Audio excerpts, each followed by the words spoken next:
दोस्तों आज हम मैथ का प्रैक्टिस सेट 3 करने वाले हैं। इसमें हम अलग अलग मेथड का यूज करेंगे। बहुत जल्दी हम क्वेश्चन को सॉल्व करने का सोचेंगे, क्योंकि जिससे कि आपको ये पता चल सके कि हम एग्जाम में किस तरीके की कैलकुलेशन करें जिससे कि सिलेक्शन हो जाए। क्योंकि हमने देखा होगा हम क्वेश्चन तो कर लेते हैं लेकिन कैलकुलेशन तक नहीं पहुंच पाते हैं। जल्दी अप्रोच लेंगे, एलसीएम मानेंगे ताकि दिमाग हमारा ट्रेंड हो जाए क्वेश्चन को सॉल्व करने के लिए। देखो, रामू और मोहन अलग अलग एक कार्य को क्रमशः 10 घंटे और 16 घंटों में कर सकते हैं। 2 घंटे एक साथ कार्य करने के बाद मोहन कार्य को छोड़ देता है, तो रामू से इस कार्य को कितने दिनों में करेगा। सबसे पहले हम एलसीएम लेते हैं इसमें, तो 10 और 16 एलसीएम, ये रामू का हो गया और ये मोहन का हो गया। इन दोनों का एलसीएम आया कितना, बड़ी संख्या का पहाड़ा पढ़ते जाओ, 16 दूनी 32, 16 तीन 48, 80, 80 से ये 10 कट जाएगा, ये एलसीएम आ गया 10, 80/10 और 80/16 5, ये दोनों की एफिशिएंसी आ गई। 2 घंटे एक साथ कार्य करने के बाद अब बताओ 2 घंटे एक साथ अगर कार्य करेंगे तो कितना करेंगे। ये 8 करता है काम, ये 5 करता है, तो 8 और 5 13, ये एक दिन में 13, मतलब 1 घंटे में 13 कार्य कर सकते। तो 2 घंटे में कितना कार्य करेंगे, 26 कार्य करेंगे। तो 26 कार्य इन्होंने कर दिया, ठीक है। अब बचे हुए कार्य की बात कर रहा है, तो 80 में से 26 गया, कितना आया 54। अब इस बचे कार्य को रामू कितने दिनों में करेगा, रामू की एफिशिएंसी कितनी है 8, तो 54/8 दिनों में, क्योंकि 54 ही कार्य बचाता, तो 54/8, 2 से काटा तो क्या आ जाएगा 27/4। तो ऑप्शन देखो, 6 चौको 24 और 3 27/4, सी ऑप्शन हमारा आंसर हो गया। 20 लीटर और 36 लीटर के 2 कंटेनरों में दूध और पानी का अनुपात 3:7, 7:5 है। दोनों कंटेनरों को एक दूसरे में मिक्स किया जाता है, तो दूध और पानी का अनुपात बताओ। देखो, ये है 20 लीटर का एक कंटेनर, ये है आपका कितने लीटर का कंटेनर, 36 लीटर का कंटेनर। ये बोल रहे हैं भाई साहब कि इसमें 3:7 के अनुपात में दूध और पानी है, इसमें 7:5 के अनुपात में दूध और पानी। अब मेरी बात सुनना ध्यान से, क्वेश्चन की डिमांड ये है कि आप इसमें से दूध और पानी अलग कर लो। जैसे कि इसमें दूध ये आ गया और पानी ये आ गया, इसमें से दूध और पानी अलग करो, मतलब इसमें से दूध ये आ गया और ये पानी आ गया। तो दूध को जोड़ दो और इनका रेशियो ले लो पानी से, पानी को जोड़कर। तो देखते हैं 20 लीटर में 3:7 के अनुपात में दूध है, तो 7 और 3 10, तो 10 यूनिट की वैल्यू क्या आ जाएगी 20, 1 यूनिट की 2, तो 3 दूनी 6 लीटर दूध है और 7 दूनी 14 लीटर पानी है। यहां देखो 7 और 5 12 यूनिट बराबर 36, 1 यूनिट बराबर 3, तो 7 यूनिट बराबर 21 और 5 यूनिट बराबर 5 × 3 15, 21 लीटर दूध और 15 लीटर पानी। अब दूध को जोड़िए, 21 और 6 27, तो 27 लीटर दूध है, 14 और 15 29 लीटर पानी है। इन दोनों का अनुपात लोगे तो 27:29, ये हमारा आंसर हो जाएगा, जो कि ऑप्शन सी है। नेक्स्ट क्वेश्चन पढ़िए आप। हर्षिता होगा स्टोर से एक नई स्वेटर लाई, 40% की छूट दे रहे हैं, ठीक है, इसलिए चली गई वो जल्दी कि 40% की छूट मिल रही है। स्वेटर का अंकित मूल्य कितना है 2999। तो हर्षी ने छूट के साथ कितना भुगतान किया भाई, 40% की छूट मिल गई तो भुगतान 60% ही करेगी, अंकित मूल्य का 60% करेगी। क्योंकि अगर 100% अगर कोई चीज है 40% डिस्काउंट मिल गया है तो हमें 60% डिस्काउंट पे करना है, तो 2999 का 60%, ये हमारा आंसर हो जाएगा। इसको कैसे सॉल्व करें, इसको मैंने आपको पिछले सेट में बताया होगा कि 0.0 और प्रतिशत भूल जाओ। यहां जब भूल रहे हो ना तो ऑप्शन में भी भूल जाओ। तो हम यहां 0.0% भूल गए, हमें ना इन जीरो से मतलब है ना इन जीरो से मतलब है। 6 नाम है 54, यूनिट डिजिट क्या आएगा 4 आएगा, यूनिट डिजिट 4। यहां भी 0.0% भूल जाओ, इन जीरो से भी मतलब नहीं है हमें, तो इसका यूनिट डिजिट 4 किस में आ रहा है, सिर्फ इसमें आ रहा है यूनिट डिजिट 4, ये हमारा आंसर हो जाएगा 1799.40। आप इसको सॉल्व भी कर सकते हो, जैसे कि 6 नाम है 54, फिर 6 नाम है 54 और 5 59, 6 नाम है 54 और फिर 5 59 और 6 दूनी 12 और 5 17, 1799, फिर ये पॉइंट आ जाएगा 0.4, लेकिन इतना मत करना आप। नेक्स्ट क्वेश्चन देखो, एक कार 108 किलोमीटर प्रति घंटे की चाल से एक निश्चित दूरी 3 घंटे में तय कर लेती है, ठीक है। चाल 27 किलोमीटर प्रति घंटा आप कम कर रहे हैं, तो आप बताओ कितना समय लगेगा।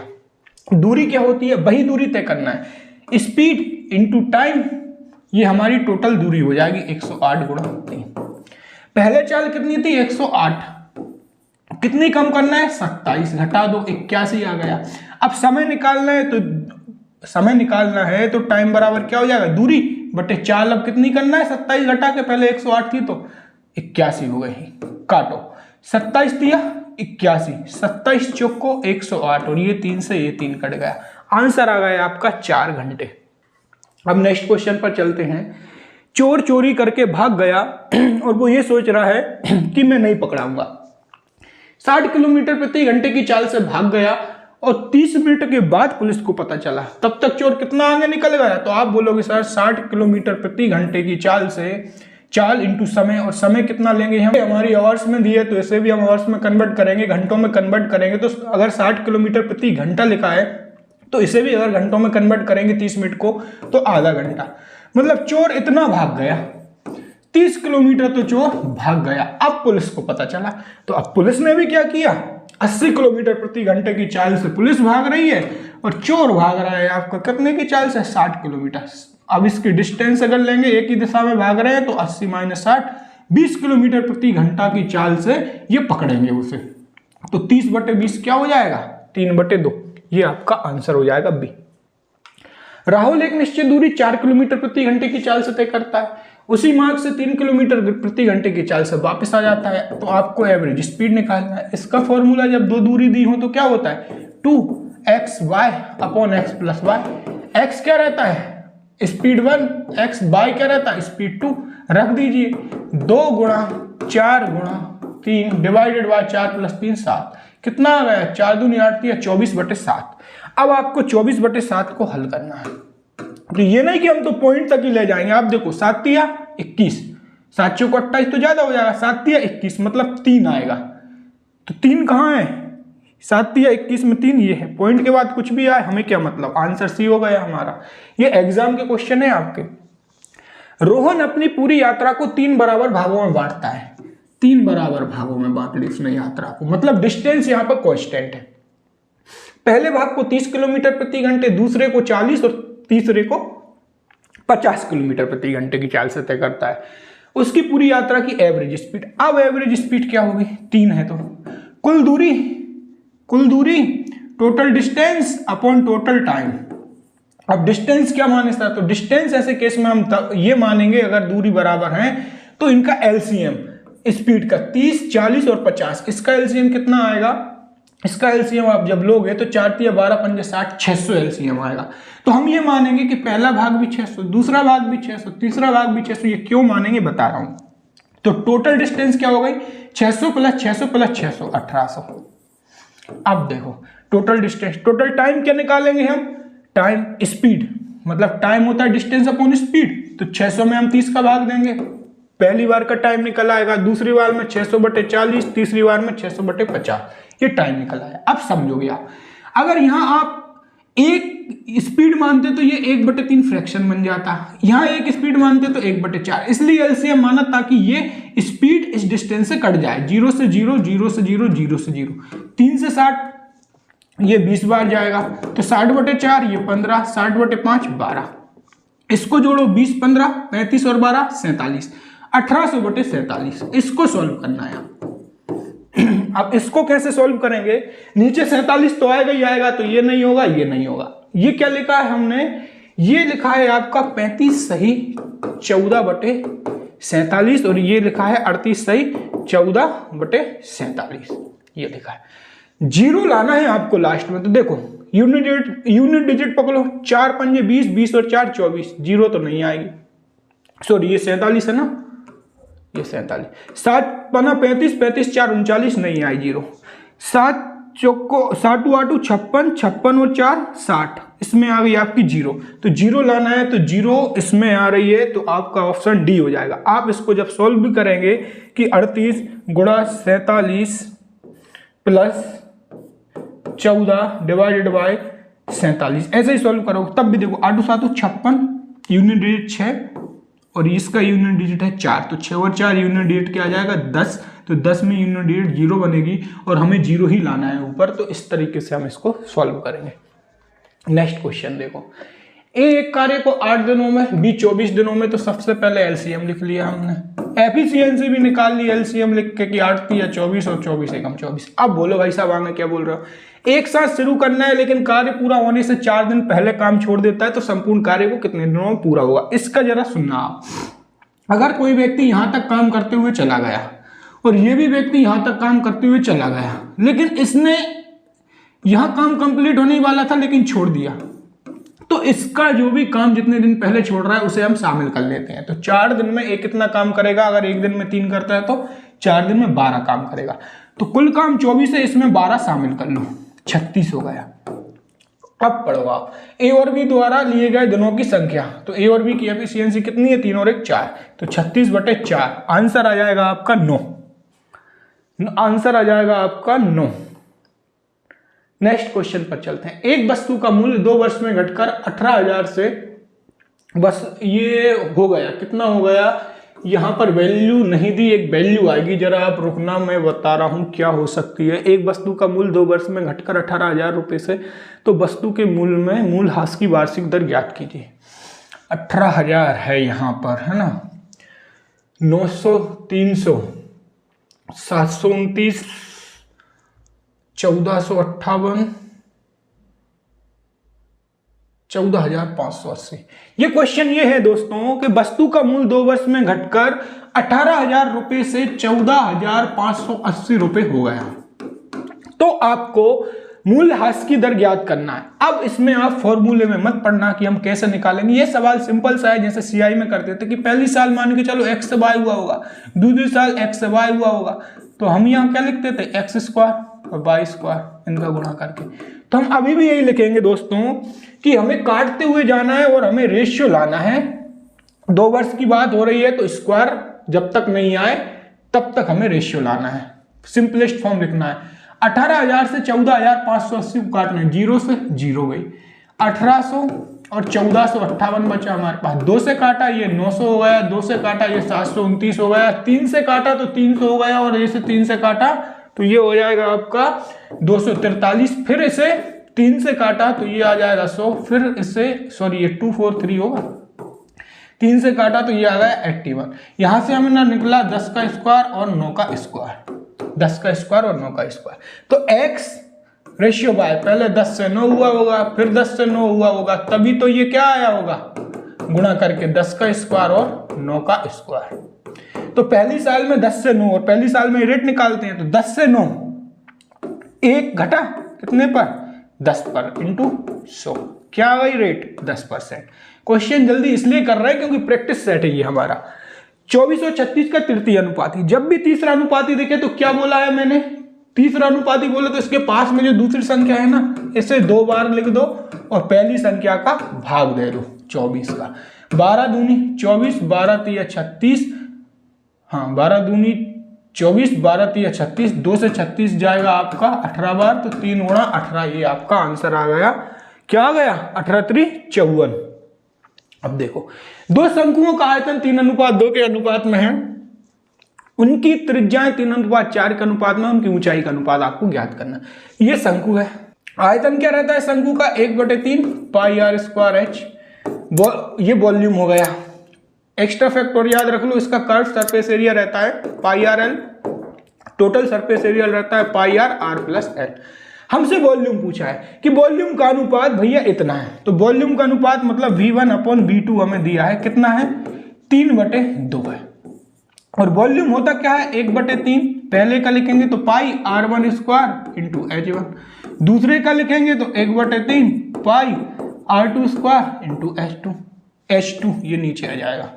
मतलब r1 h1 r2 h2 हमने इसलिए नाम दे दिया इनको, क्यों कंफ्यूज ना हो आप। तो 1/3 πr²h, 1/3 πr²h, ये कितना दिया है आपको, 3/2 दिया है। 1/3 पाई ऊपर है, 1/3 पाई नीचे है, ये कट गया। अब हमारे पास क्या बचा, r1² upon r2², r1² upon r2², और इनके इंटू में है h1 और इसके इंटू में है h2, बराबर में दिया है 3/2। आप मुझे बताओ r1 और r2 की वैल्यू कितनी दी है, 3 r1 और 4 r2, तो r1 की जगह मैं 3 रखूंगा तो 3 का स्क्वायर 9 इंटू h1, r2 की जगह मैं क्या रखूंगा 4, तो 4 का स्क्वायर 16 इंटू h2, बराबर 3/2। काटो आप, 3 से ये 3 बार गया, 2 से 16 8 बार गया, तो 3H1 बराबर 8H2, 3H1 बराबर 8H2, तो H1/H2 क्या आ जाएगा आपका? आप बोलोगे सर 8/3, यही हमारा आंसर हो जाएगा।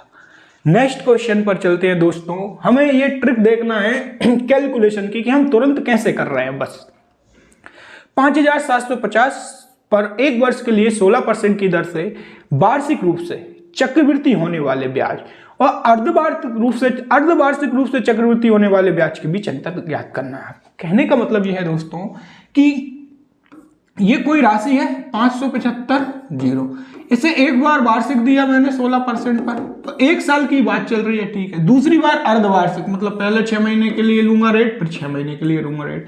तो अगर 12 महीने की रेट 16% है तो 6 महीने की 8% और फिर 8%। 2 बार 8% प्लस 8%, तो इसे हम कैसे निकालेंगे? x plus Y plus X Y अपन 100 से इफेक्टिव रेट ये बन जाएगी 16.64%। तो वार्षिक और अर्धवार्षिक के बीच में अंतर कितना आ गया? 0.64%। और इस केस में अब देखो 100% हमारा क्या रहता है? प्रिंसिपल। तो 100% बराबर 5750 दिया है, तो 1% बराबर 5750 डिवाइडेड बाय 100। निकालना क्या है हमें? 0.64 इंटू 0.64।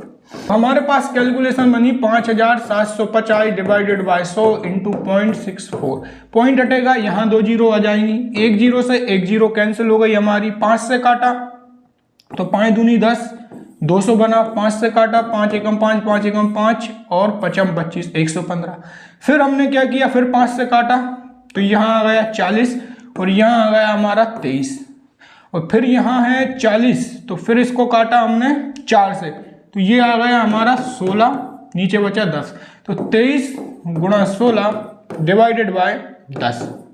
16 3 48, 16 दूनी 32 और 4 36 डिवाइडेड बाय 10, ठीक है। 368 डिवाइडेड बाय 10 मतलब 36.8, ये हमारा आंसर आ जाएगा डी। देखिए ये बोर्ड मास पर आधारित है, तो देखो माइनस, इसे बड़े आराम से करना है। -4/7, अगर डिवाइडेड में 1/12 है तो इंटू में पलट जाएगा, 12/1 हो जाएगा। फिर यहाँ लगा है डिवाइड, फिर देखो अब हमें किस कोष्टक को सॉल्व करना है? पहले इस वाले कोष्टक को सॉल्व करना है। तो -2 माइनस माइनस हो जाएगा प्लस 2/7, तो ये बन जाएगा 7 दूनी 14 -12/7, ये हो गया। और ये है -4/5, तो -4/5 इंटू -12/7, ये क्या हो जाएगा आपका? माइनस से माइनस कट गया, 12 चौक को 48/35, 48/35 यहाँ आ गया। अब देखो ये माइनस लगा है, ये क्या हो जाएगा? 12 चौक को 48/7, तो -48/7, ये डिवाइड है, इंटू में लाएंगे तो ये पलट जाएगा। 48/35 क्या हो जाएगा? 35/48, ये 48 से 48 गया, 7 पना 35 हो गया, माइनस आगे लगा है, तो माइनस का 5 आपका ये आंसर हो जाएगा, -5। नेक्स्ट क्वेश्चन पर चलते हैं दोस्तों। जल्दी जल्दी मैथ हम इसलिए ही करा रहे हैं ताकि क्या हो कि दिमाग स्पीड से काम करना स्टार्ट हो जाए। 28 का वर्ग मतलब 28 गुणा 28, ठीक है। उस सबसे बड़ी संख्या से विभाजित करिए आप जो 42 और 56 को पूर्णतः विभाजित कर दे। तो 42 और 56 को पूर्णतः विभाजित कर दे, तो आप बोलोगे सर 7 कर देगा, 7 6 42, 7 8 56, लेकिन बड़ी से बड़ी 7 के बाद 14 लोगे तो 14 भी कर देगा, फिर 21 लोगे तो वो नहीं करेगा। मतलब बड़ी से बड़ी क्या आ गई? 14 आ गई। हम डायरेक्ट कैसे निकाल ले? उसने बड़ी से बड़ी बोला है, मतलब आप एचसीएफ ले लो। जब आप 42 और 56 का एचसीएफ लोगे तो ये आ जाएगा आपका 14 3 42, 14 चौको 56। एचसीएफ क्या है? बड़ी से बड़ी संख्या जो इनको विभाजित कर दे, तो 14 एचसीएफ आ गया। 14 से आपको इसे विभाजित करना है। 14 दूनी 28 और 28 दूनी 56, ये आपका आंसर आ जाएगा 56। नेक्स्ट क्वेश्चन देखिए। नेक्स्ट क्वेश्चन थोड़ा सा कैलकुलेटिव है, लेकिन नेक्स्ट क्वेश्चन को हम बड़े आराम से करते हैं। देखो गोला है, गोले का हमारा क्या वक्रपृष्ठीय क्षेत्रफल कितना रहता है? 4πr²। और क्या दिया है? आयतन। आयतन क्या रहता है? 4/3 πr³। तो हमें क्या दिया? वक्रपृष्ठीय क्षेत्रफल 4πr²। तो 4 गुणा पाई की वैल्यू 22/7 और r² जो कि हमें निकालना, और ये है 13 से 86। देखो 22 है, सबसे पहले 11 से काटा तो 11 दूनी 22, 11 एकम 11, 11 दूनी 22, 11 छीन 66, 2 से काटा तो ये आ गया आपका 63। तो हमें मिला आर स्क्वायर, ये 7 उधर चला जाएगा तो आर स्क्वायर 63 को मैंने लिख लिया 7 गुणा 9, 7 गुणा 9 और 9 को लिख लिया मैंने 3 का स्क्वायर और ये 7 उधर चला जाएगा तो इंटू 7 डिवाइडेड बाय 4 नीचे आ जाएगा, 4 को लिख लिया 2 का स्क्वायर। जब आप सॉल्व करोगे तो ये आ जाएगा 7 का स्क्वायर इंटू 3 का स्क्वायर डिवाइडेड बाय 2 का स्क्वायर। अंडर रूल लेंगे हम, आर स्क्वायर बराबर ये है तो आर बराबर क्या जाएगा 7 गुणा 3/2, ये आ गया। त्रिज्या हमारी कितनी आ गई 21/2। अब आपको वॉल्यूम निकालना है तो आप निकाल लेना 4/3 पाई आर क्यू से वॉल्यूम निकालना है। वॉल्यूम होता है 4/3, पाई की वैल्यू होती है 22/7, आर क्यू मतलब 21/2 जो कि हमने निकाला 21/2, आर क्यू बोला है तो 3 बार लिख दो। देखो 2 दूनी 4 और इससे क्या कट गया, ये 4 कट गया, 7 दिया 21, 21 से क्या कट गया, ये 21 कट गया, इस 2 से क्या कट गया, ये 11 कट गया। अब आपके पास क्या बचा 11 गुणा 21 गुणा 21, तो यूनिट डिजिट क्या आ जाएगा 1 इंटू 1 इंटू 1, एक यूनिट डिजिट रहेगा, एक यूनिट डिजिट सिर्फ इसमें ही है, तो हमारा आंसर भी यही हो जाएगा 4851। डिस्काउंट स्कीम के तहत 20% की छूट देने के बाद 10% का लाभ होता है, तो क्रय मूल्य और विक्रय मूल्य बताना है। सॉरी, क्रय मूल्य से अंकित मूल्य कितने प्रतिशत अधिक है, ये मैंने बताया होगा आपको कि अगर आप सीपी निकाल रहे हो तो क्या होता है 100 माइनस डिस्काउंट परसेंटेज जो भी डिस्काउंट दिया है। एमआरपी अंकित मूल्य निकाल रहे हो तो क्या होता है एमआरपी, ये रहता है 100 प्लस अगर प्रॉफिट है तो, अगर लॉस है तो 100 माइनस लॉस, तो ये रहता है। तो यहां से सीपी और एमआरपी अगर हम निकालेंगे तो 100 माइनस डिस्काउंट, डिस्काउंट कितना है 20, तो 100 माइनस 20 80 हो गया। 20 पर 10% का लाभ है तो एमआरपी क्या लिखेंगे 100 प्लस प्रॉफिट मतलब 100 प्लस 10 110, ये होगा।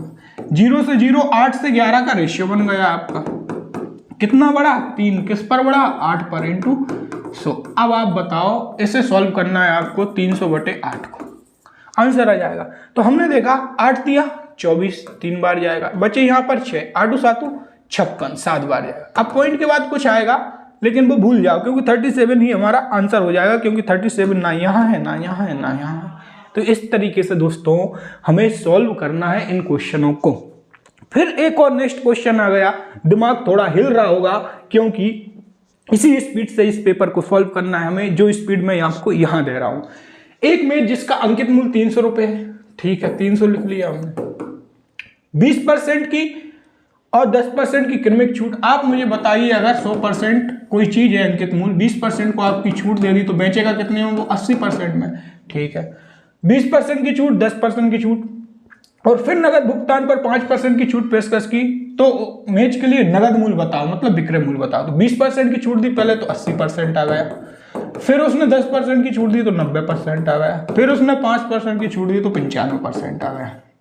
इसे सॉल्व कर लेना आपका आंसर आ जाएगा। इसमें देखो डिजिट सम लगा दो, 9 गुणा 8, 8 3 24 6 और ऊपर वाले का डिजिट सम 9 आ जाएगा, नीचे वाले का 1, 9/1 9। डिजिट सम 9 होना चाहिए, 4 और 2 6, 6 और 2 8, 8 और 5 13, डिजिट सम 9 नहीं है, 5 और 2 7 और 2 9 ये हो सकता है, 2 और 1 3, 3 और 2 5, 5 और 5 10 ये नहीं होगा, 2 और 1 3, 6 और 3 9, 9 और 5 ये भी नहीं होगा। आंसर आपका 205.20 हो जाएगा डिजिट सम से। यूनिट डिजिट भी आप लगा सकते हो। लास्ट क्वेश्चन देखो, 2 उम्मीदवार हैं ए और बी, ठीक है। निर्वाचन क्षेत्र में मतदाताओं की कुल संख्या कितनी है 90,000, 90,000 लिख लिया। कुल मतों का 70% मतदान नहीं हुआ, कुल मतों का 70% मतदान हुआ। टोटल मत कितने थे 90,000, उनका 70% मतदान हुआ। अब है समझने वाली बात, 60% मत ए के पक्ष में गए, मान के चलो 100% मत थे, 60% ए उड़ा ले गया, बचे भाई साहब आप बी, तो आपको कितने मिले 40% मिले।